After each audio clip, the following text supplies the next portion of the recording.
नमस्कार दोस्तों, मैं हूं राघव शर्मा रमन, जय घोष यूट्यूब चैनल की तरफ से।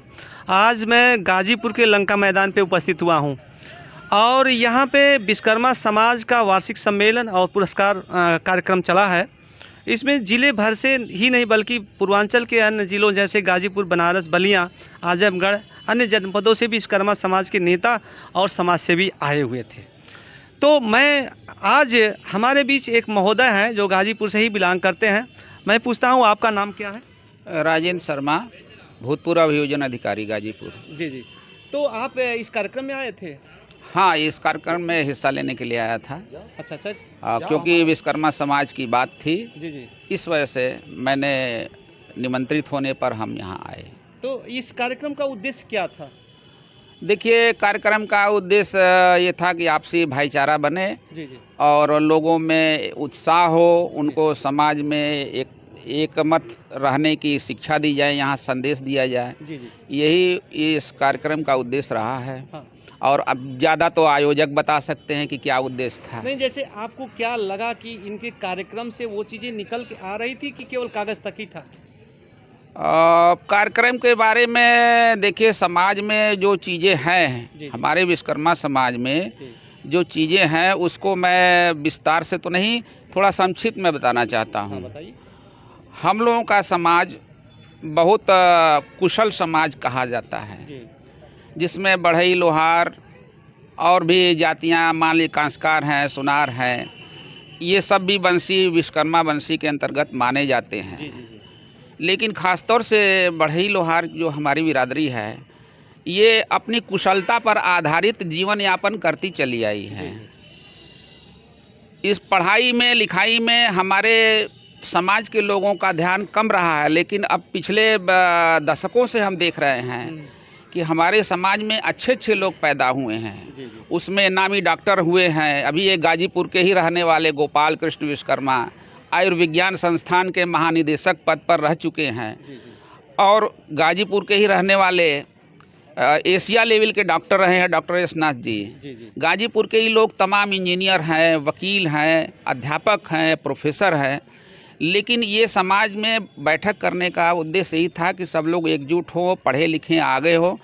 लेकिन हमारा ये एक मकसद है कि मुख्य अतिथि जी का जब हम स्वागत किए और वो बोलना शुरू किए, तो उन्होंने संदेश दिया कि ऐसे बैठकें तो आयोजित होती ही रहती है, हम लोग कहाँ पर आ रहे हैं इस पर विचार ध्यान देना है। जनप्रतिनिधि हो या नौकरशाह हो, तो नौकरशाहों की बात तो छोड़िए, हम जनप्रतिनिधि के मसले पर कुछ कहना चाहते हैं। हमारे बिरादरी की अर्थात लोहार बढ़ई की जनसंख्या 3.7% है, लगभग 4% है, जो अनधिकृत तौर से मानी जाती है। 4% हमारे विश्वकर्मा बिरादरी हैं और हाँ, गाजीपुर की जनसंख्या लगभग 48 लाख है। उस हिसाब से जोड़िए तो हमारे समाज के लोग एकजुट हो जाएं तो किसी को हरवाने जिताने में बहुत महत्वपूर्ण भूमिका अदा कर सकते हैं।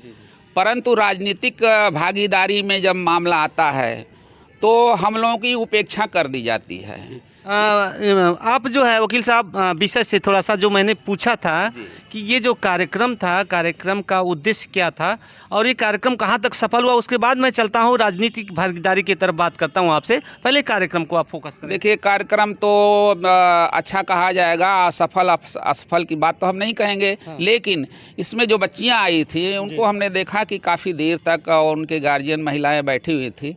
पहले इन लोगों को आने का उद्देश्य बता देना चाहिए था और इन लोगों को जो सम्मानित करने की व्यवस्था पहले कर देना चाहिए था। बाद में किए, कुछ आगंतुक लोग चले गए, तो ये थोड़ा सा यहाँ कमी रह गई थी इन लोगों के काम। हाँ, मैनेजमेंट में कमी रह गई थी।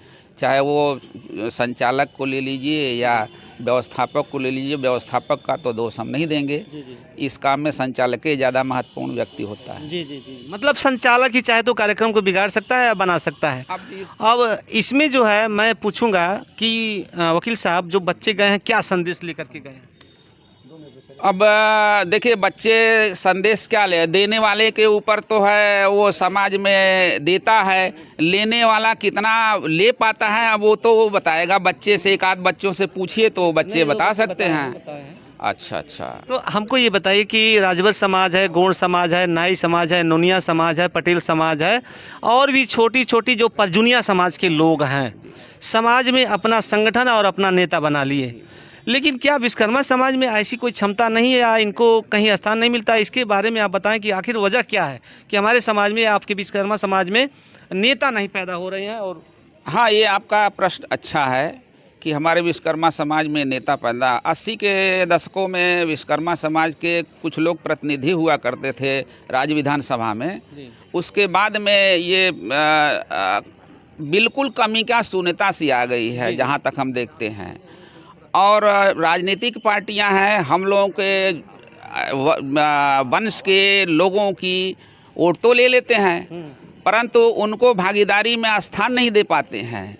तो इस ओर हम सभी लोगों को ध्यान देना चाहिए, और मैं तो इसके लिए सक्रिय हूँ। कई जिलों का दौरा किया हूँ, सारे लोगों की इच्छाओं की हमने सम्मान किया। और ये बताइए कि आप उपेक्षा करते हैं, इसका वजह आपके समाज के लोग हैं या पार्टी है या हमारे समाज के नेता? हमारे समाज में देखिए, जैसे कि गाजीपुर में है, अब यही स्थिति है। जो गाजीपुर में है वही बनारस है, वही मऊ है, वही बलिया है, वही जौनपुर है। 3-3, 4-4, 5-5 विश्वकर्मा समाज की शाखाएं काम कर रही हैं। अलग अलग लोग सम्मेलन करा लेते हैं। एकजुटता का अभी अभाव देखा जा रहा है। जिस दिन एकजुटता आ जाएगी उस दिन शासक वर्ग हमारे वंशीय बिरादरी लोगों से डरना शुरू करेंगे। यदि हम लोग एक हो जाएं तो पूरे उत्तर प्रदेश के लोग, तो हमारा 4% वोट किसी सरकार को बना सकता है और बिगाड़ सकता है, ये ताकत है। क्योंकि आप इतिहास की तरफ देखें, इटली का शासक प्रधानमंत्री मुसोलिनी जाति का लोहार था और पिछड़े समाज का था और गरीब परिवार से पैदा हुआ था। अपने गुणों से और अपनी कौशल से इटली जैसे विकसित राष्ट्र का वो प्रधानमंत्री हुआ। उसी प्रकार हमारे विश्व में जो democracy of the people, for the people, by the people की अवधारणा बताया, वो बढ़ई परिवार का एक बेटा था जो अमेरिका में पैदा हुआ और वह एक दिन अमेरिका का राष्ट्रपति हुआ। उन्हीं की देन है डेमोक्रेसी। उनका नाम है अब्राहम लिंकन। उनको हम लोग पूरे विश्व के लोगों को याद करना चाहिए, और उनको याद करने से विश्वकर्मा का बेटा याद आएगा। इसलिए हम लोग इसमें कमज़ोर अपने को न समझें। हम तो सब लोगों को एक करने के दिशा में आगे बढ़ना चाहते हैं और प्रयासरत हैं। वकील साहब, सबकी मंशा ये होती है कि हम विश्वकर्मा समाज के लोग हर पार्टी में अपना स्थान बनाएं। कुछ नेता उभर कर निकलते भी हैं लेकिन फिर गो बैक हो जाते हैं। इसके पीछे या तो उपेक्षा है या समाज का जो समर्थन है या उसकी कुछ ऐसी जो गतिविधि है जिसकी वजह से वो आगे नहीं बढ़ पाता। इसमें नहीं, इसमें हम दोष मानेंगे व्यक्तिगत महत्वाकांक्षा की। अच्छा। क्योंकि व्यक्तिगत महत्वाकांक्षा जब हो जाती है तो वह राजनीति में जा कर के केवल अपने लिए काम करता है, अपने ग्रुप के लोगों का काम करता है। वो सभी लोगों के काम करने का विवेक नहीं रखता है। इसी वजह से ये पीछे हो गया है। या पार्टी के जो वो वसूल होते हैं या सिद्धांत होते हैं उस पर वो चलने लगता है, समाज को फिर पीछे कर देता है। नहीं, वही बता रहा हूँ मैं कि व्यक्तिगत महत्वाकांक्षा होती है। हम कैसे केवल आगे बढ़ जाएं, दूसरे बढ़ें या न बढ़ें, इससे कोई मतलब नहीं है। तो पॉलिटिकल पार्टिसिपेशन यानी राजनीतिक भागीदारी में हम क्या करें? राजनीतिक भागीदारी के लिए एक राष्ट्रीय पार्टी पर सबको आना पड़ेगा। नहीं आएंगे तो ऐसी ही स्थिति देखा करेंगे, और सारी राजनीतिक पार्टियां, जो बड़ी राजनीतिक पार्टियां हैं, हमारे बिरादरी के लोग का वोट मुफ्त में बेवकूफ़ बना के लेती रहेंगी, और हम लोग ऐसे ही सम्मेलन किया करते रहेंगे। मतलब इन सम्मेलनों से कुछ होने वाला नहीं है? नहीं, ये नहीं कह सकते हैं। सम्मेलन से तो एक समय पर आकर के एक विचार पैदा होता है, उसमें कुछ समर्थन करते हैं, कुछ विरोध भी करते हैं, कुछ अपनी समस्या रखते हैं, कुछ दूसरों की बातें रखते हैं। ऐसा बात नहीं है। ये तो एकजुट होकर के आपस में साक्षात्कार हो जाता है और एक दूसरे की भावना का कदर हो जाता है या उपेक्षा हो जाती है, इसीलिए ये सब चीज़ें होती हैं।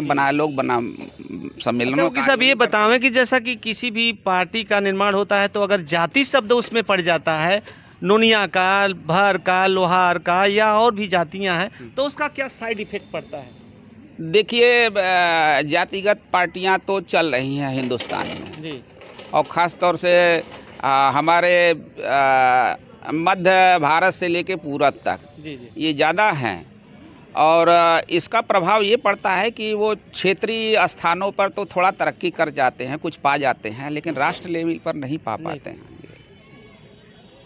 बहुत बहुत धन्यवाद। हम अभी बात कर रहे थे राजेंद्र प्रसाद शर्मा जी, जो अच्छे वकील हैं और शासकीय अधिवक्ता के रूप में भी काम किए हैं। हमारे बीच एक भाई साहब हैं अजीत विश्वकर्मा जी। मैं जानना चाहूँगा कि आप विश्वकर्मा समाज के उत्थान के बारे में कुछ बताइए, कैसे उत्थान होगा? बहुत बहुत धन्यवाद आपके चैनल का। विश्वकर्मा समाज के उत्थान के लोगों को जागरूकता पैदा करना सबसे पहले अनिवार्यता होगी। बहुत से ऐसे लोग हैं जो गांव में भी दबे पिछड़े कुचले लोग हैं, जो अपने इतिहास को नहीं जानते हैं, ना ही उनको समाज के संगठन से मतलब है, उनको अपनी रोज़मर्रा की ज़िंदगी जीने से ही मतलब है। प्रतिदिन वो कमाते हैं, प्रतिदिन वो अपने काम में लगते हैं, उनको पता चलता है कि न संगठन में हमको खाने को देगा नहीं, लेकिन संगठन का प्रत्यक्ष लाभ यह है कि आने वाले कल में आपकी जो आज बीज बो रहे हैं एकता का, ये आने वाली पीढ़ियों को लाभान्वित करेगी, हमें लाभान्वित नहीं करेगी। इसलिए हमें एक मंच पे आकर के एक स्वर में समाज के जोड़ना होगा। चाहे कोई भी दल हो, दिल हमारा वहीं पे होगा जहाँ पे हमारे कोई भी भाई खड़ा है, उसके साथ हम मिलजुल करके अपना तन से, मन से और धन से जहाँ तक हो सके उसको सपोर्ट करके उसको आगे ले जाने का कार्य करें। आगे सब लोग चाहते हैं कि एक होकर के आगे बढ़ें, आखिर होता क्या है कि वो पुनः वो इसी स्थान पर जहाँ चलते हैं वहीं पे आ जाते हैं? सबसे बड़ा इसका रीज़न ये है कि लोगों के अंदर आपसी जो वैमनस्य है, एक पहला कारण वो है। दूसरी बात यह है कि विचारधाराओं का मेल नहीं हो पाता है। कोई तत्काल आगे जाना चाहता है, कोई अपनी लंबी सीढ़ी से धीरे धीरे जाना चाहता है मजबूती के साथ। तो आजकल फ्लैशबोर्ड का, बैनर का युग चल चुका है, यूट्यूब का युग चल चुका है। अब डायरेक्टली हम कोई पद लेकर के अपने आप को हाईलाइट करना चाहते हैं, ज़मीनी स्तर पर काम नहीं करते हैं। तो जब तक ज़मीन से नहीं जुड़ेंगे, क्योंकि ज़मीन में गया हुआ पौधा एक निश्चित समय के बाद दिखाई देता है। अच्छा। पहले अंदर विकसित होता है। जो जाति संगठन है वो जमीन स्तर की बात तो करते हैं, लेकिन काम नहीं करते। आपके कहने का यही आशा है ना? यही चीज़ है। इसी से लोगों का विश्वास घटता है और सहयोग नहीं देते हैं, न तो शारीरिक, न तो मानसिक, न तो आर्थिक, नहीं साथ चलना चाहते हैं। चलिए हम चलते हैं। जय मुहूर्त विश्वकर्मा जी, आप बताइए। जी बताओ कि समाज को आपका समाज जो है, विश्वकर्मा समाज जो है, आखिर क्यों नहीं आगे बढ़ रहा है? बहुत दिनों से आप जुड़े हैं। बहुत दिनों से देखिए विश्वकर्मा समाज में जुड़ने काफ़ी दिन से भी हम लोग काम कर रहे हैं। इसमें कुछ बेईमान किस्म के पैदा हो जाते हैं जो अपने स्वार्थ के लिए लड़ते हैं। अच्छा। जब उनका स्वार्थ पूरा हो जाता है तो वो अपना किनारा ले लेते हैं कि मेरा काम हो गया। जैसे हमारे रामेश्वरी विश्वकर्मा ने संगठन बनाया गाजीपुर में, तो उनकी मतलब है कि दूसरा कोई लोहार इस जात में दूसरा लोहार कोई आगे बढ़ नहीं न पावे, जो है सो हम अभी है। अच्छा। अभी ये चुनाव विगत जो बीता है विधानसभा का, उसमें मैं रविशेखर के लिए टिकट मांगने गया था और 1.5 महीना करीब हम रह गए। ये रविशेखर कौन है? रविशेखर है, ये गाजीपुर के बलराम विश्वकर्मा के लड़के हैं। करीब 1.5 महीने हम लोग मेहनत किए, काफ़ी मेहनत किए, चूँकि मैं समाजवादी पार्टी के कार्यकर्ता भी थे और काफ़ी दिन तक रहा गया। लेकिन उसमें जो रामेश्वरी विश्वकर्मा ने जरा सा भी सहयोग रविशेखर का या हम लोगों का नहीं किया। नहीं तो अगर जरा सा भी मेहनत किए होते, समाज के लिए लड़े होते, तो रविशेखर को टिकट जरूर मिला होता। अच्छा। और टिकट मिला होता तो रविशेखर चुनाव लड़के चुनाव जीता भी होता। मतलब ये है कि लोग समाज से उठते हैं, समाज के सिर पर पैर रखते हैं सिर्फ अपने फायदे के वास्ते, लेकिन इसके बाद फिर लात मार देते हैं। हाँ, सिर्फ अपने फायदे के लिए, पार्टी के, हाँ, जैसे अपने फायदे के लिए। जैसे अभी रामेश्वर एक टीम बनी थी, एक गाजीपुर में जमीन चंदा चुंदी लगाकर खरीदा गया था, जिसको लोगों ने बताया और रिकॉर्ड भी बता रहा है कि वो जो है वो उनके निजी नाम से हो गया है। अच्छा। इसलिए वो संगठन उनका गाजीपुर में तो बिल्कुल बिखर गया, खत्म हो गया, कुछ है ही नहीं है। संगठन जो है विश्वास पर रहता है और संघे शक्ति युगे युगे कहा गया है ना। हर युग में अगर संगठन में शक्ति होती है तो एकता बरकरार होती है। मैं भैया, आपका नाम क्या है? हमारा नाम नंदलाल विश्वकर्मा है जी। और यहाँ कार्यक्रम में आए थे, तो कार्यक्रम के बारे में बताइए। कार्यक्रम के बारे में आए थे चूँकि छात्राओं को सम्मानित करना था। अच्छा, आपके भी कुछ छात्र आए थे? नहीं, हमारे तो नहीं आए थे, हमारे विश्वकर्मा वंशज के छात्र बहुत आए हैं, छात्राएं आई हैं, छात्र सम्मानित हुए लोग। तो हमको लगता है 300 साल से विश्वकर्मा समाज के एक सेवक के रूप में, कार्यकर्ता के रूप में कार्य कर रहे हैं और अभी देख रहे हैं लगे हुए हैं। आपके मन में कुछ मलाल रहता है बराबर, किस बात का मलाल रहता है? हाँ, मलाल इस बात का रहता है कि ये हम 30 वर्ष से ज़रूर काम कर रहे हैं। इसके पहले वाली भी हमारी पीढ़ी, हमारे भाई लोग, हमारे पिताजी लोग विश्वकर्मा समाज के संगठनों में पदाधिकारी बन करके समाज में चले लोग, लेकिन मैं उतना ही पर आज तक मैं तीसरी पीढ़ी हो गई और उतना ही पर मैं देख रहा हूँ। मैंने जहाँ से चली थी वहीं पर हाँ, उससे बल्कि इसका कारण क्या है? इसका कारण इसके पूर्व के संगठनों में, चाहे अब भी जो संगठन चल रहे हैं, जी जी। इनका कोई ठोस उद्देश्य नहीं है। अच्छा, न कोई ठोस उद्देश्य लेके चलते हैं। बड़े बड़े बिंदु, विचार बिंदु रखते हैं, बड़े बड़े एजेंडे रखते हैं, क्या उस पर नहीं चलते हैं क्या? नहीं चलते तो आज समाज कहाँ पहुँचा होता। अच्छा अच्छा, खाली लिखा पढ़ी करते हैं और करते कुछ नहीं लिखा है। पढ़ी करते हैं, कुछ व्यक्तिगत अपना जो है हाँ। वजूद खड़ा करते हैं और व्यक्तिगत अपना सम्मान पाने के लिए कुछ भी कर लेते हैं। कभी कभी सुनने में आता है कि अर्थ संग्रह के लिए ऐसा लोग करते हैं। देखिए, अर्थ संग्रह तो चूँकि हर संगठन में होना चाहिए जी जी। और अर्थ संग्रह नहीं होगा तो कोई संगठन चलेगा नहीं। लेकिन अर्थ संग्रह जो होता है वो समाज का पैसा समाज में नहीं लगता है, इसलिए समाज कमज़ोर हो जाता है। अगर समाज से पैसा संग्रह हो रहा है और उसको समाज में खर्च किया जाए तो कोई भी संगठन कमज़ोर नहीं होगा। मतलब पारदर्शी कार्य लोग नहीं करते, पारदर्शिता नहीं है। और इकट्ठा करिए जरूर, लेकिन उसका खर्चा भी दिखाइए। खर्चा भी दिखाइए और उसको समाज में खर्च कीजिए। देखिए, हम तो राष्ट्र सम्मान संघ एक राष्ट्रीय स्तर का संगठन है। अच्छा अच्छा। तो राष्ट्र सम्मान संघ का गाजीपुर जिले का मैं अध्यक्ष भी हूँ। जी जी। और इस अवस्था में मैं रोज़ बरोज़ चलता हूँ समाज में। अभी चूँकि नया संगठन है, बहुत लोग जानते भी नहीं होंगे, लेकिन इसका उद्देश्य और इसका बेस बहुत मजबूत है। और इस तर्ज पर और इसके उद्देश्यों पर अगर चला जाए, समाज हमारे चले और इस संगठन का अगर साथ देता है तो मेरा पूर्ण विश्वास है कि आने वाली पीढ़ी तो ज़रूर इसका लाभ देखेगी। ये हमारा पूर्ण विश्वास है। क्योंकि इसका उद्देश्य है कि हमारे भारतीय संविधान के द्वारा प्रदान किए गए जो कानूनों और मांगों, बुनियादी अधिकारों पर को बढ़ावा देना और आर्थिक उत्थान के लिए संगोष्ठी आयोजित करना, ये सब काम ये राष्ट्र सम्मान संघ जो है, जो आपको संविधान में जो अधिकार दिया है, उस अधिकार के क्षेत्र ईमानदारी पूर्वक नेतृत्व करते हुए समाज का सेवा करने का काम कर रहा है। चलिए, बहुत अच्छा। अभी हम साथियों गाजीपुर में विश्वकर्मा समाज का एक राष्ट्रीय वार्षिक अधिवेशन था जिसमें बच्चों को सम्मानित किया है और दूर दराज से दूसरे जनपदों से भी पदाधिकारी, समाज सेवी, उद्योगपति और तमाम सेक्टरों में जो कर्मचारी हैं या अधिकारी हैं वो आए हुए थे और सभी ने अपने विचार को व्यक्त किया। मैंने कुछ बुद्धिजीवियों से भी क्रमशः बात किया है, उन्होंने अपनी अपनी व्यथा को बताई कि समाज आगे प्रोग्रेस क्यों नहीं करा, हमारी राजनीतिक भागीदारी क्यों नहीं आ रही है।